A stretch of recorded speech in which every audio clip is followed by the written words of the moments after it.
देखिए चालुक वंश,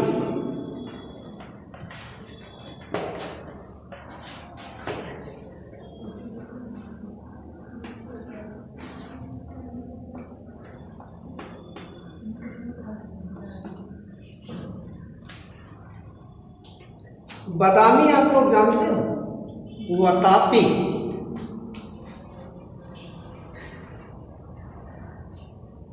कहीं कहीं लिखा रहता है बादामी या वातापी के चालुक वंश, लिख लीजिएगा, के चालुक वंश लिखा रहता है। अब ये एक प्रश्न बनता है कि बादामी या वातापी कहाँ है? जानते हो ना, कर्नाटक राज्य का नाम सुने? कर्नाटक राज्य,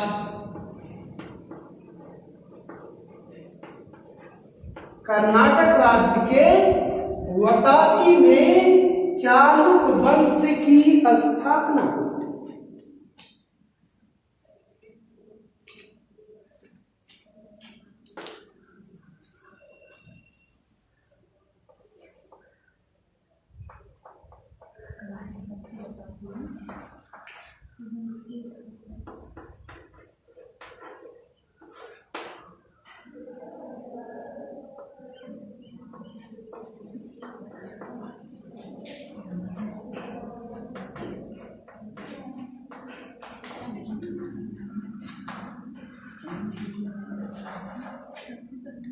ठीक, अब ये मान के चलिए कि चालुक वंश आपको मिल गया, स्थापना हो गई।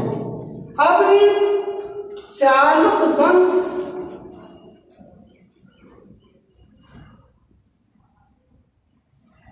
की कौन सी भाषा है? कन्नड़ भाषा आप लोग जानते हैं?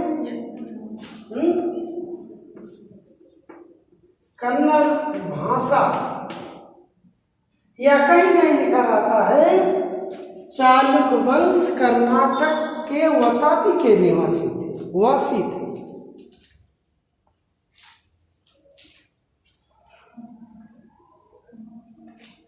आगे इतना समझ में। अब यह प्रश्न बनता है कि चालुक वंश का संस्थापक कौन रहा होगा या प्रथम सम्राट कौन रहा होगा? इसका प्रथम सम्राट जो था वह जयसिंह।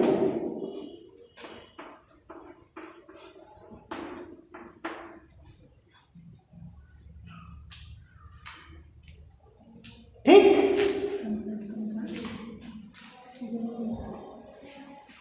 अब चालुक वंश हमें मिल गया कि उस किस स्थान पर है, मिल गया, और वहां की भाषा क्या थी और कौन शासक था। कभी कभार पूछा जाता है कि चालुक वंश का प्रथम संस्थापक या प्रथम शासक कौन था? जयसिंह था। इसके बाद आप मान के चलिए कि जयसिंह के बाद ये सबसे ज्यादा शासक जो 37 वर्ष तक शासन किया, 37 वर्ष तक शासन किया था, उसका नाम था विजयादत्त।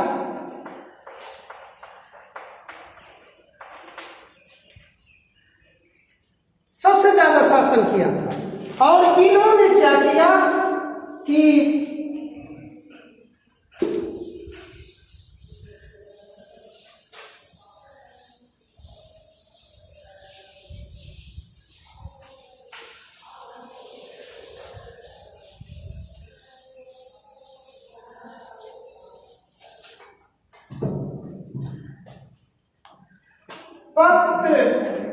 दक्कन में एक शिव मंदिर का निर्माण कराया था,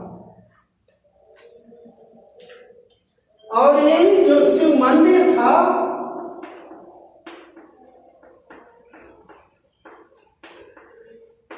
शिव मंदिर में एक नई शैली का निर्माण हुआ, एक नई शैली का जन्म हुआ।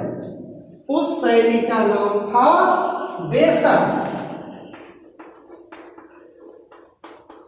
बेसर शैली, और कहीं कहीं मिलता है बेसर शैली को ही जो है चालुक्य शैली भी कहा जाता है।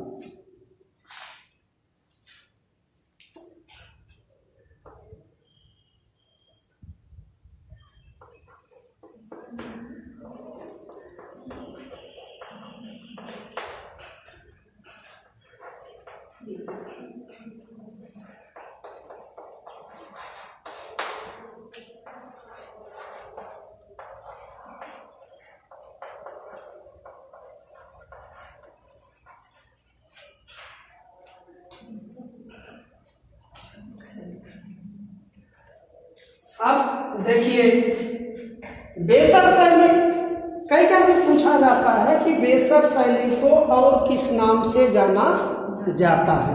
बेसर शैली को चालुक्य शैली भी कहा, ठीक। और कभी कभार यह भी पूछा जाता है बेसर शैली का साक्ष्य किस मंदिर से मिला? शिव मंदिर से। शिव मंदिर, अब यह भी प्रश्न बनता है कि शिव मंदिर कहाँ पर है, ठीक। इसके बाद इसका निर्माण किसने किया था, है? ठीक। अब इसके बाद आता है कि बेसर का अर्थ क्या होता है या बेसर का तात्पर्य क्या होता है। बेसर शैली तात्पर्य, बेसर शैली का तात्पर्य होता है मिश्रण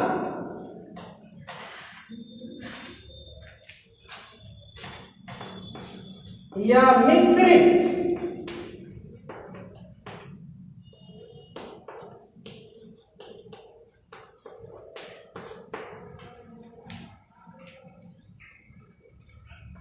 या साक्ष्य जो है हमें 3 मंदिरों से मिलता है। एक मंदिर का एक स्थान का आप जानते हैं पथदलक, दक्कन और एहोम,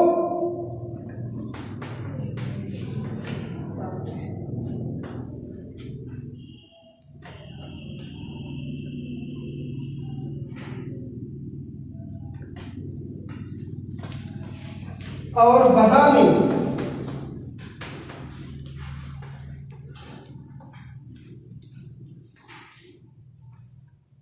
तीन स्थान से हमें साक्ष्य मिलता है किसका, बेसर से।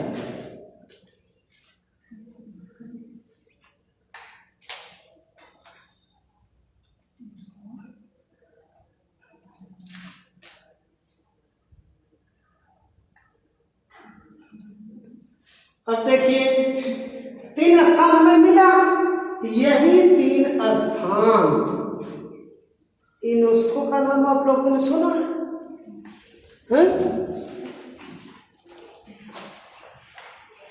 यूनेस्को, हाँ,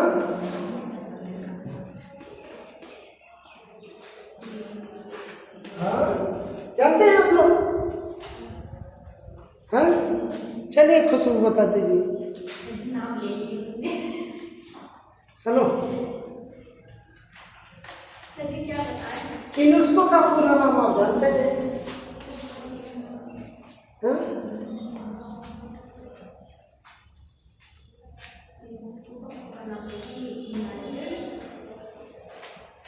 यूनाइटेड नेशन एजुकेशनल और साइंटिस्ट कल्चर ऑर्गेनाइजेशन, विश्व राष्ट्रीय सांस्कृतिक वैज्ञानिक शिक्षा संगठन। अब देखिए, अब हमें आपको क्या पकड़ना है। 7 आश्चर्यों का नाम आप लोगों ने सुना होगा ना, यही निर्धारित करते हैं यूनेस्को, ठीक। अब आगे देखिए, लिखिए यही जो 3 मंदिर के स्थान के नाम है विश्व धरोहर में दे दिया गया, ये 3 स्थान। ठीक, आ गया समझ में कि नहीं है? ये जो 3 नाम है, तीनों का नाम जो है यूनेस्को के विश्व धरोहर में नाम अंकित कर दिया गया। ठीक, अब इतना आ गया। अब एक यहाँ पर आप लोगों ने देखा होगा एहोल को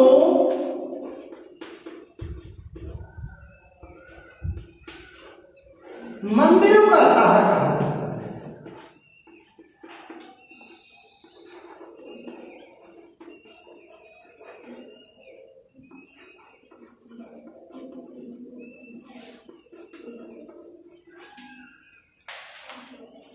ठीक,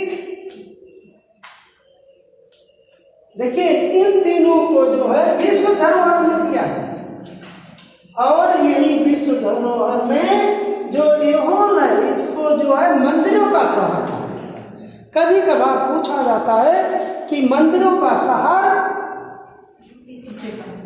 हाँ आगे समझ में नहीं, आगे चले।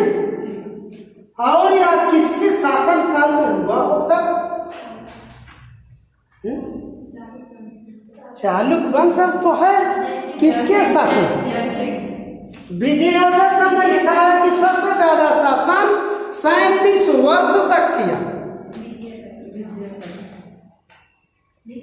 हाँ समझ में नहीं है, आगे चले।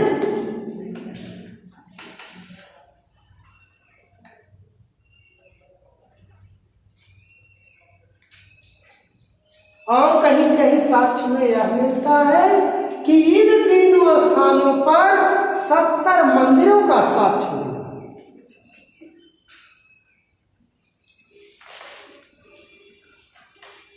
आगे देखिए, बेशक का तात्पर्य आप जानते हैं? हाँ, आगे भी और हम बता रहे हैं, आगे चले।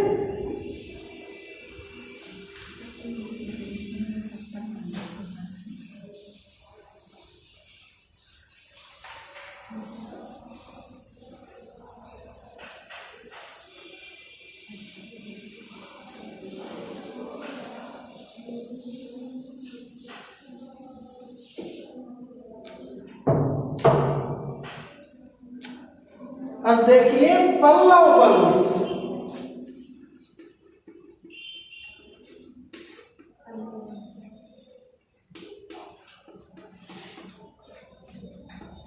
कहीं कहीं लिखा रहता है कांची के पल्लव वंश।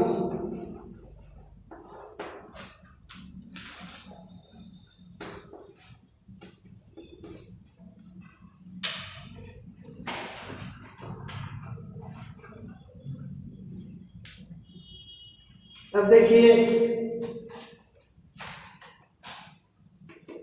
पल्लव वंश का संस्थापक या प्रथम शासक सिंह विष्णु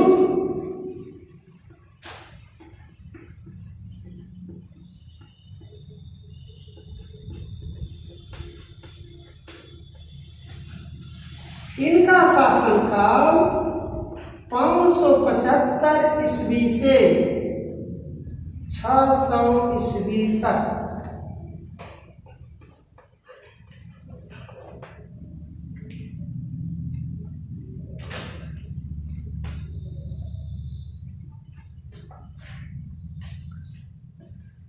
अब देखिए सिंह विष्णु के शासनकाल में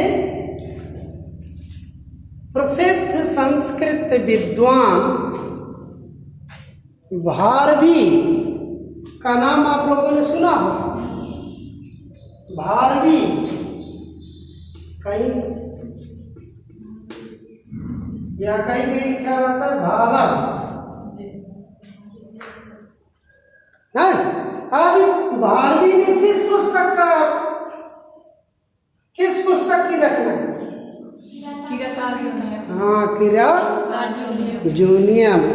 ठीक, कभी कभार पूछा जाता है कि भारवी किसके शासनकाल के राजसभा को सुशोभित करते थे या किसके शासनकाल के संस्कृत विद्वान थे?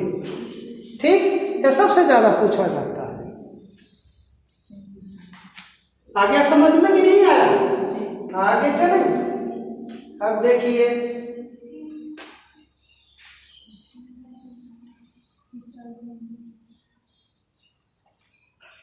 पल्लव वंश का प्रथम सम्राट, शक्तिशाली सम्राट महेंद्र वर्मन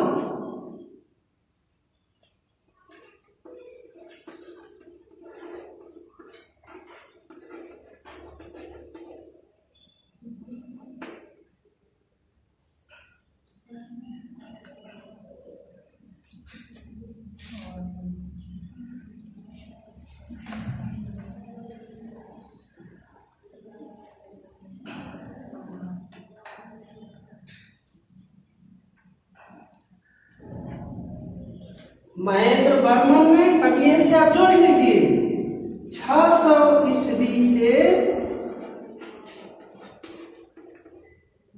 630 ईस्वी तक शासन किया।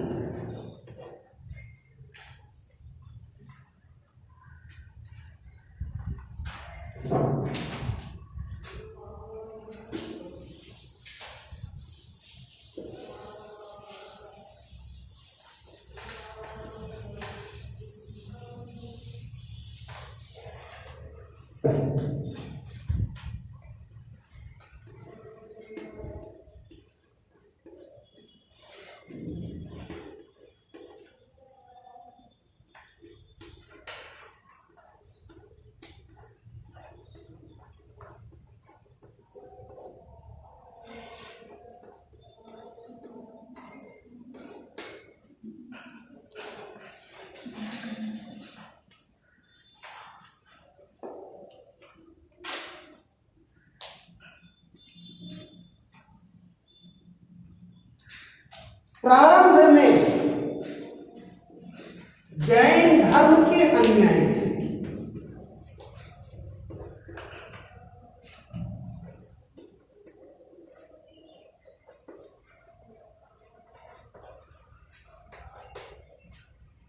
प्रारंभ में जब इन्होंने शासन करना प्रारंभ किया तो उस समय जैन धर्म के अनुयायी थे।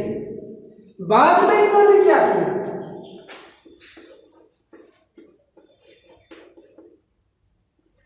नैनार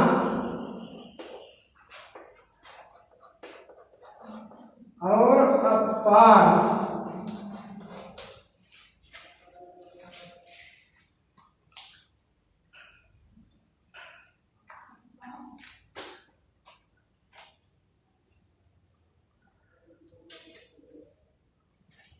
के प्रभाव में आकर शैव धर्म के अनुयायी हो गए।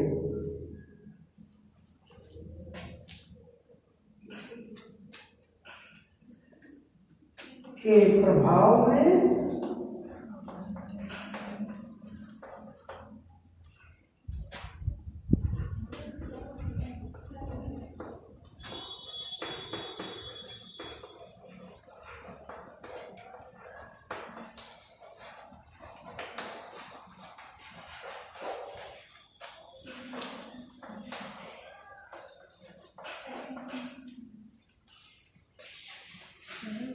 और देखिए इन्होंने क्या किया? मत विशाल प्रहसन नामक एक नाटक की रचना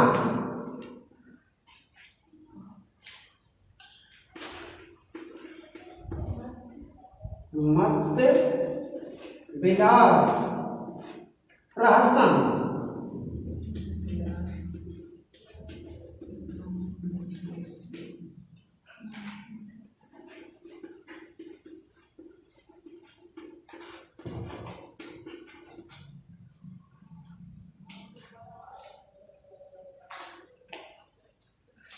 जब इन्होंने महेंद्र वर्मन ने मत विशाल प्रासन नामक नाटक लिखा, तीनों ने एक उपाधि धारण किया, विचित्र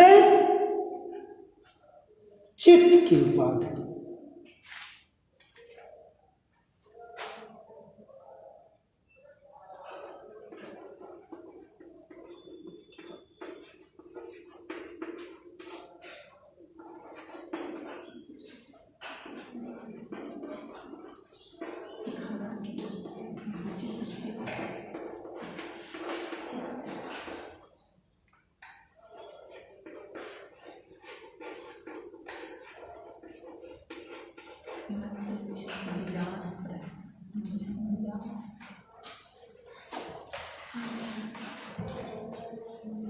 और इन्होंने कुछ उपाधि धारण किया, जैसे गुण भर,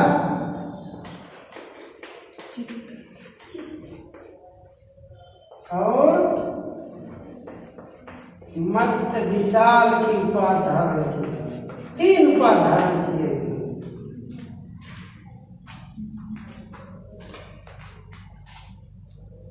सबसे पहले इन्होंने विचित्र चित्त की उपाधि धारण किया, इसके बाद गुणभर की उपाधि और मध्य विशाल की उपाधि धारण किया।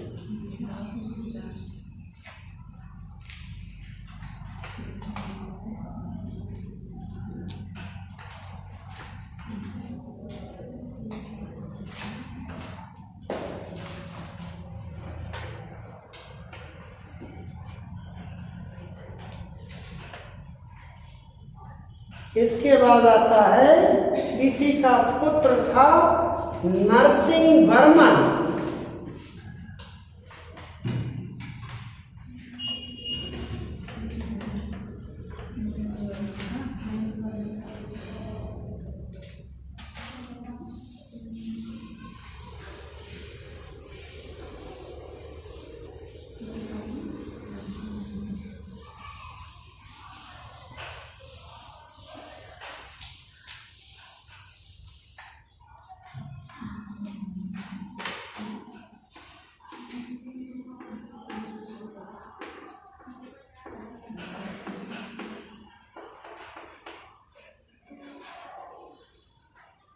पुलकेशिन द्वितीय का नाम आप लोगों ने सुना है?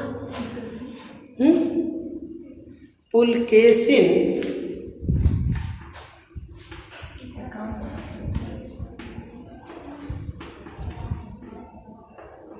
द्वितीय का नाम आप लोगों ने सुना? नहीं सुना?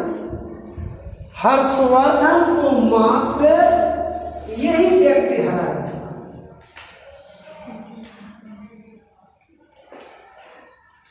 और नरसिंह द्वितीय ने क्या किया? पुलकेशिन नरसिंह वर्मन जो था वह पुलकेशिन द्वितीय को था। समझ में नहीं आया? हर्षवर्धन का जब युद्ध हुआ था,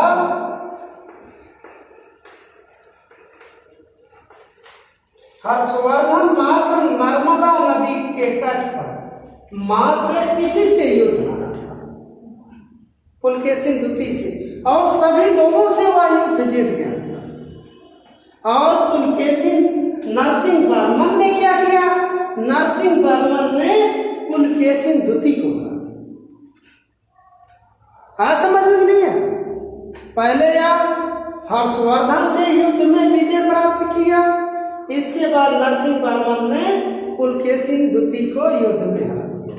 और जब यही युद्ध हारा, नरसिंह द्वितीय जब युद्ध को जीता, वतापी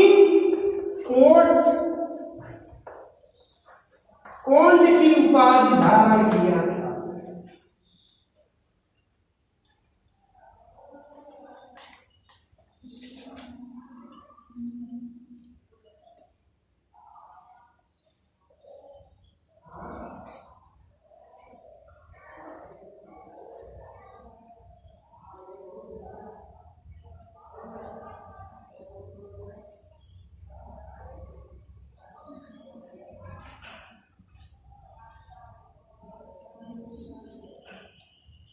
कितना क्या समझ में?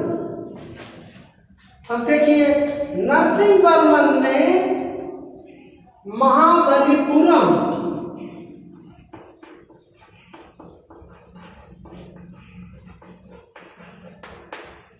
नामक नगर की स्थापना की।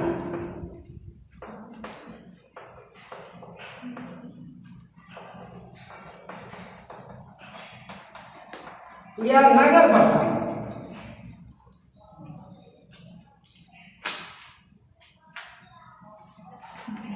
आइए देखते हैं, अब यहीं से पकड़िए आपको। महाबलीपुरम किसके प्रसिद्ध है? अभी जून में हाल में मामला आया था प्रकाश में। कोई मंदिर है सर? मंदिर है, यहीं से रथ यात्रा निकाली जाती है, जानते हो? अभी जून में था, रथ कर दिया गया, बहुत छोटा सा रथ निकाला गया था। सप्त पैगोड़ा का नाम सुने हो? हैं? नहीं सुने? सुने नहीं, कभी मिल भी नहीं किया।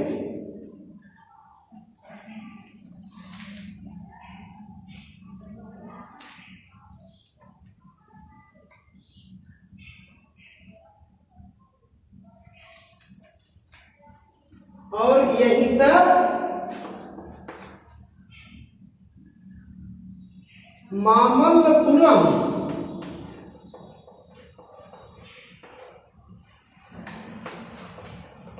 नगर की स्थापना की।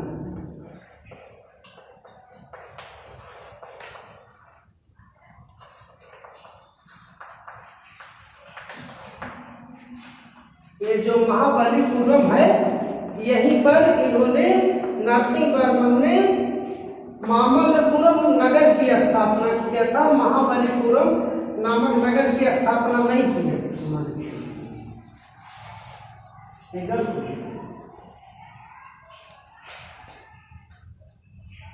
काट दीजिए।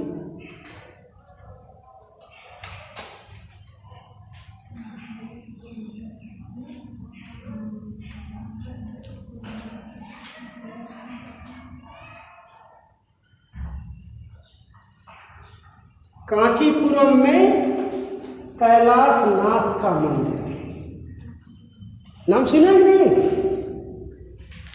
कांचीपुरम में या कांची में कैलाश नाथ का मंदिर है। मंदिर का निर्माण का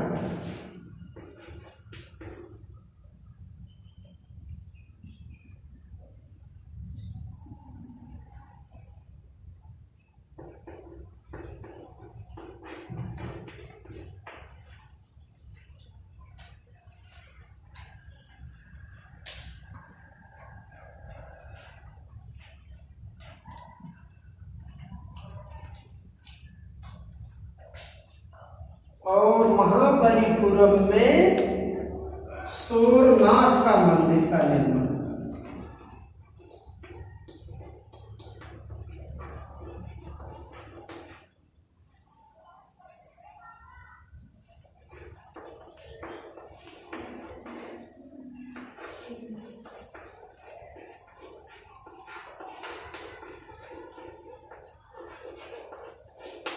समुद्र तट के किनारे है, तटी इलाका है।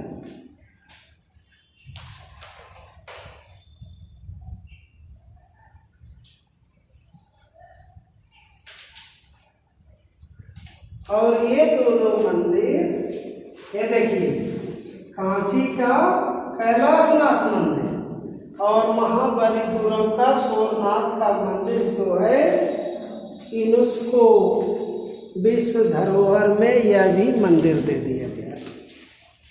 ठीक,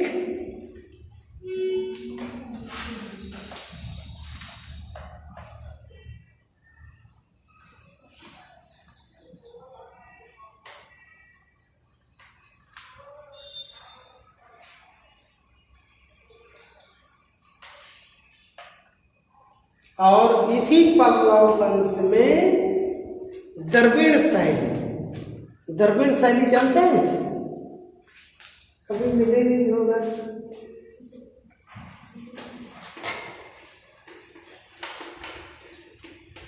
द्रविड़ शैली कि द्रविड़ शैली का विकास हुआ।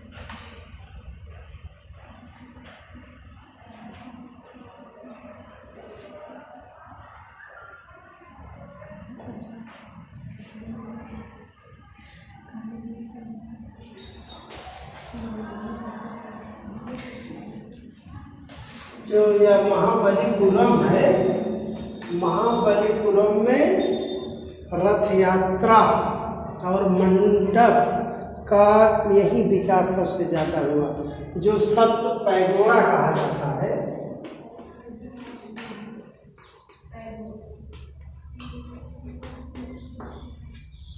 इसमें कुल 7 रथ होते थे। 7 रथ मिलता, रथ यात्रा भी जून में निकाली गई, लेकिन कोरोना के कारण बहुत छोटा रथ यात्रा निकाला। सबसे छोटा रथ जो होता है वह द्रौपदी का होता है, और सबसे बड़ा रथ जो होता है वह धर्मराज का होता है। कभी कभार पूछा जाता है सबसे छोटा रथ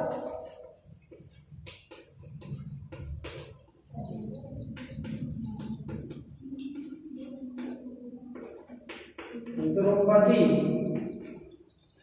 और सबसे बड़ा रथ